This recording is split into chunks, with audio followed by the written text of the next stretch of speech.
Hey everyone, and welcome to my channel. So in Washington state, there's this huge, and I mean huge, multi-million-dollar puzzle that folks are trying to solve right now. The question is, how do you protect an entire region from the very river that gives it life? Today, we're going to break down this super high-stakes problem. Yeah, that's really the big question we're diving into. It's a massive deal.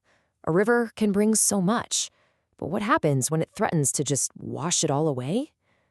We're going to follow the clues, kind of like a detective story, to see how planners are trying to crack this case. It's a really fascinating story about risk, some clever ideas, and some seriously tough choices.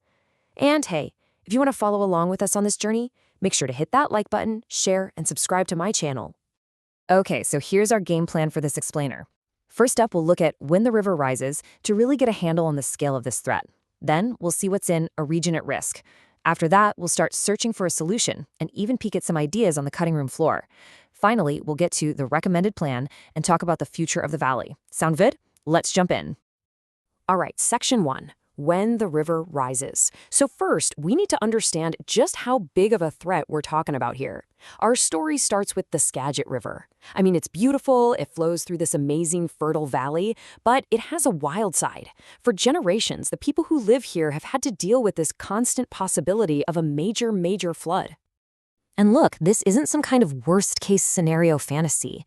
This map right here shows what a major flood could look like. All that blue, that's what goes underwater.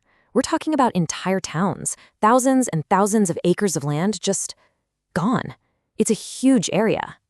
So you hear this term thrown around a lot, the 100-year flood. And honestly, it's a little misleading. It doesn't mean a flood that only happens once every century. Think of it this way. It's a really big flood that has a 1% chance of happening in any given year. So you could get 2 in 10 years or none for 150. The point is, the risk is always there every single year. Okay, section 2, a region at risk. So now that we kind of get the threat, what's actually at stake when the water comes? Who and what is in the way? The answer is pretty much everything. Get a load of this number, 71,000. That is how many cars and trucks drive on Interstate 5 right through this floodplain every single day. A huge chunk of those are commercial trucks carrying goods between the US and Canada.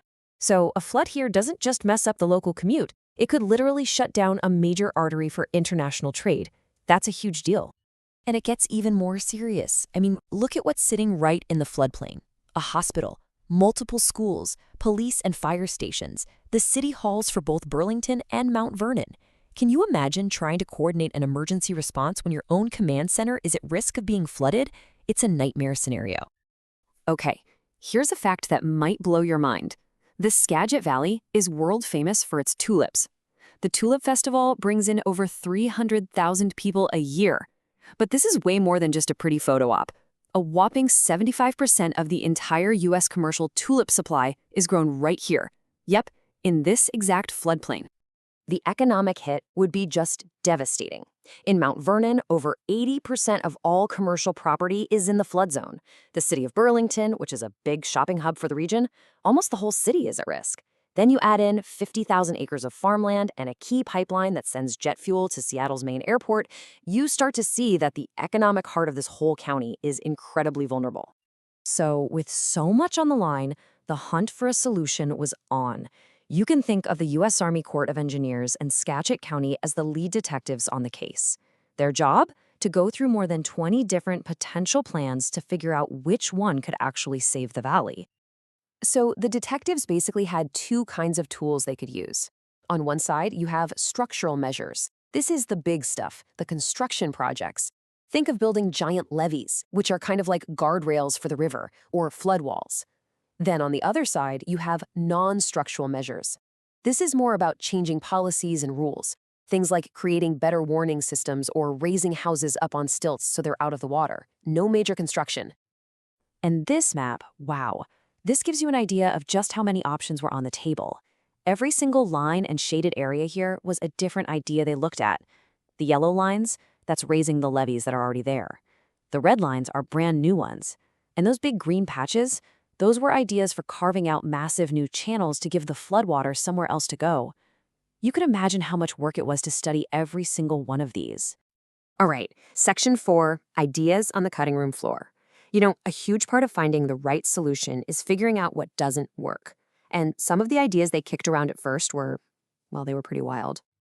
Check some of these out. One idea was to literally just pick up and move the entire town of Hamilton. Yeah, but that was just way, way too expensive. Another idea involved changing how a huge dam works, but that would mean getting into treaty negotiations with Canada. Super complicated. Other big ideas like replacing major highway bridges just cost too much money. So you see, the real challenge wasn't just about finding something that would stop the water. It had to work and be affordable and get the community on board. It's this really tricky balancing act, and that's why some of those huge, dramatic ideas just didn't make the cut. Okay, now for Section 5, the recommended plan. This is the big reveal. After years of all that detective work, all the studies and meetings, they finally landed on a single plan that they recommend moving forward with. So what's the plan? Well, to put it simply, it's all about building a much stronger defense system. The main idea is to build new levees and flood walls, and also to beef up the ones they already have. And they're focusing all this effort around the most populated areas, like the cities of Mount Vernon and Burlington. It's a really targeted approach. And this slide shows you everything you need to know. It's so clear. On the left, that's the before, the massive flood risk we saw earlier with all that blue. And on the right, that's the after, the same flood scenario, but with the new plan in place. Just look at that difference. The water is almost totally blocked from getting into the main cities. It's a night and day difference. So let's just recap what this plan actually accomplishes. It slashes the flood risk for those big urban centers. It protects all that critical stuff we talked about, like I-5 and the railroad. And here's a huge one. It's estimated to pull about 16,000 people out of the direct path of a major flood. The whole goal is to create a solution that will last for a long, long time. Okay, on to our last section, the future of the valley. Because look, no solution is ever perfect. For a project this massive, the story doesn't just end here. While the plan solves a lot of problems, it also comes with its own set of challenges and trade-offs that everyone has to think about. And these are some pretty significant trade-offs. For one, there's the environmental impact. To build these levees, you have to clear away plants and trees, and that can really hurt the habitat for fish, including endangered salmon. Then there's the agricultural impact. Some of that amazing farmland might have to be used for construction, which is a really big deal in the valley. And finally, there's a cultural impact.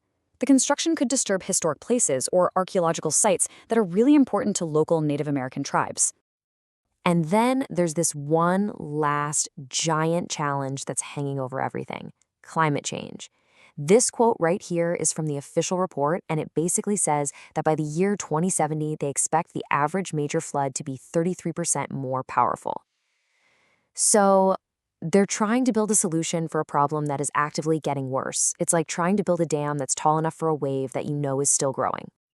And that really leaves us with this final, really important question. As our climate keeps changing, how do we find the right balance between protecting our communities and protecting the natural world that we all depend on? There are no easy answers here. It's a tough one. What do you think? Where do you think the priorities should be? We'd love to hear your thoughts, so drop them in the comments below. Thanks for hanging out with us on my channel for this explainer. We'll see you next time.